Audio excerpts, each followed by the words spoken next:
Auto এবং battery চালিত রিকশার দৌরাত্ম্যে অচল হয়ে পড়ছে গাজীপুরের যোগাযোগ ব্যবস্থা। শহরের পাশে মহাসড়কে প্রতিদিনই দীর্ঘ যানজট। উচ্চ আদালত থেকে এসব বাহন বন্ধের নির্দেশনা থাকলেও তা প্রতিপালনে স্থানীয় প্রশাসনের সক্রিয়তা দেখা যাচ্ছে না।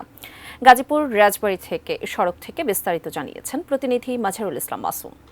অবৈধ ব্যাটারি রিকশা এবং অটো রিকশার দৌরাত্ম্য এবং নৈরাজ্যের কারণে গাজীপুরের শহরের দিন দিন অচল অবস্থায় পরিণত হচ্ছে। প্রতিনিয়তই আমরা দেখছি যে এই নিয়ন্ত্রণহীন যে যানজটগুলো চলছে, অর্থাৎ ব্যাটারি চালিত রিকশা, অটো রিকশা যেগুলো চলছে, প্যাডেল চালিত রিকশার মধ্যে ইঞ্জিন লাগিয়ে চালানো হচ্ছে, যে কারণে প্রতিদিনই আমরা দেখছি যে দুর্ঘটনার কবলিত হচ্ছে মানুষ। বহু সংখ্যক মানুষ আহত হচ্ছে, পঙ্গুত্ব বরণ করছে এবং কেউ কেউ মারাও যাচ্ছেন। এই অটোরিকশার যে দৌরাত্ম্য সেগুলো বন্ধ করার জন্য প্রশাসনের কোনো ধরনের উদ্যোগ আমরা লক্ষ্য করছি না।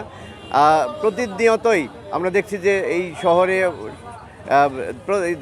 রিকশা এবং অটোরিকশার সংখ্যা বৃদ্ধি পাচ্ছে, কিন্তু সেগুলো নিয়ন্ত্রণ করার মতো প্রশাসনের কোনো ধরনের ভূমিকা আমরা লক্ষ্য করছি না।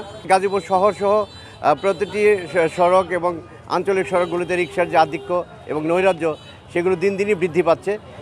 ফলে দীর্ঘ যানজটের কবলে পড়তে হচ্ছে মানুষকে। এই ছিল আমার কাছে গাজীপুরে রিকশা এবং অটো রিকশার যে দৌরাত্ম্য তার সর্বশেষ খবর।